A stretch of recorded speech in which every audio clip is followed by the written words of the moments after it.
what have you uncovered from records in the Vatican about aliens? I mean, it blows my mind that they're even researching such a subject as this. Well, the records in the Vatican go back centuries. Actually, I wrote 2 chapters of history concerning the Vatican's interest in extraterrestrials. They have a whole theology developed around what they call the principle of plenitude, meaning anything that God could do, he would do. So they consider the existence of aliens an inevitable consequence of God's omnipotence. Now, you've actually researched with Vatican astronomers. What did they tell you?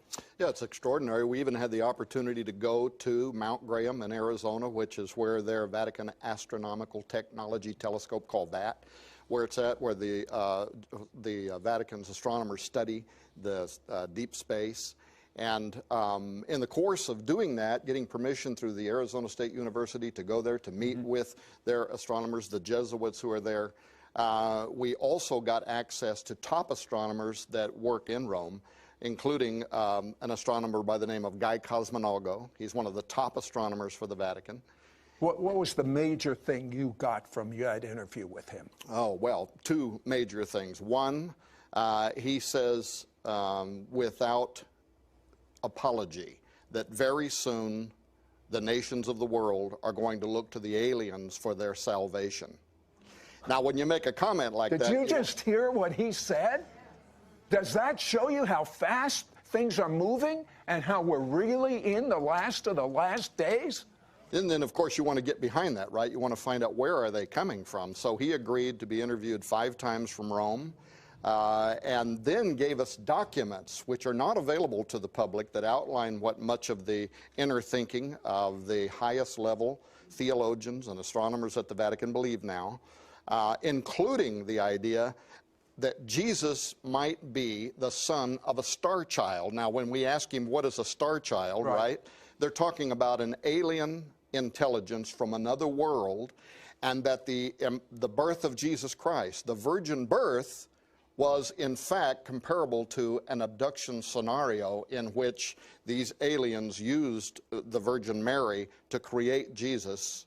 And this is one of the ways in which they're combining the idea that we are soon to be visited by an alien savior from another world. Hold that thought. Wait till you find out about the Vatican astronomer saying he's operating with Project Lucifer.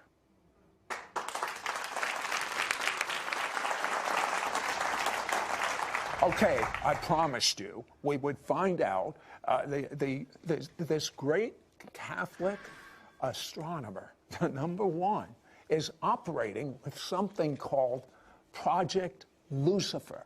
What is that? Well, up on top of Mount Graham in Arizona, there's an observatory complex that consists of 3 very high-powered telescopes. One is the Vatican Advanced Technology Telescope. There's a radio telescope, and then there's one called the Large Binocular Telescope. This is the most powerful telescope in the world. In fact, they told us they can get better images of space than the Hubble Space Telescope can. Now, attached to this telescope is an infrared camera named Lucifer, which is really a kind of an odd name for a camera. And you know, from the information that we gathered, this thing was named by the Max Planck Institute and some German astronomers. But the Vatican is part of this conglomerate up there, and they're all working together. Now, what this instrument's used for is astrobiology, for looking for exoplanets, looking for other worlds. And the infrared spectrum is also very useful for seeing things that can't be seen with the naked eye. And many UFO researchers have noted that you can see a lot of ships and entities that you normally can't see. Tell me about what the Vatican astronomers are telling you, or what other experts, I mean, you had a research team. Right. Tell me a few of the things they're telling you. Well, first of all, the day that we spent on Mount Graham, the entire day there, we had the Jesuits speaking to us face to face. We also had systems engineers. It was astonishing, the access that they gave us. And one of the things we found amazing in the use of the Lucifer device and even the other telescopes is how commonly the astronomers spoke of UFOs. We were just taken back by the fact that it was almost a nuisance to them that there are so many. I have to tell you, UFOs, I mean, I think that's like science fiction, to be quite candid with you. But I told my staff about this interview, and one of the staff members said when he was 12 or 13 years old, he saw a UFO, and they visited him and talked to him. I mean, and that's just a small group of people. And statistics say 1 out of 2 people in America believe in UFOs, unidentified flying objects. And we're hearing now reports all over the world. Well, and a lot of Christians have saw them too. My wife and I were crossing over a mountain one time when a circular silvery device dropped down from the heavens, shot around, done all kinds of things we couldn't explain. We didn't know if it was an angel, a demon, or whatever it was, but it certainly was what people describe as UFOs. And so the phenomenon, to me, is certainly real. Then, of course, you begin defining what it is. Well, to the Vatican and to the astronomers... But wait a second, it's demonic. Why would the Vatican be studying this? Yeah, well...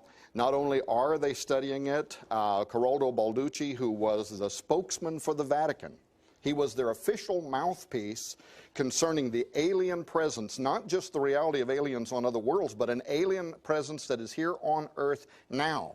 You can go to YouTube and watch his shows on Italian television when he spoke for the church and said that the church was using its embassies around the world to compile information, a case study, if you will, on what the aliens are doing on Earth now. So the belief system is deep, regardless of what you or I might make out of it. And I got to tell you, especially when it comes to alien abduction, I am convinced that we are talking about demonic activity, not intelligences from another world, maybe from another dimension.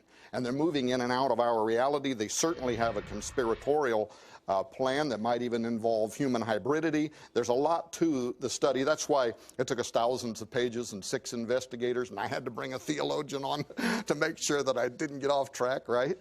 But what they're saying to us now is it's going to affect Christian belief. There is a professor for the Pope's University in Rome, and he is a very highly respected intellectual. His last name is Tanzaniti, and he has written a paper now in which he is saying that very soon, not right in the beginning, we won't have to deny our Christian faith in the beginning. But there is information coming from another world, and once it is confirmed, it is going to require a rereading of the gospel as we know it. And that's the kind of information that we are receiving from the highest levels of Vatican intelligentsia. Where's this headed, in your opinion, after all this research? I think it's headed towards an imminent great deception. I think they either know something or they suspect something, and that's why they're preparing the Catholic faithful. And of course, the Vatican has reached beyond Catholics, but they're trying to prepare the world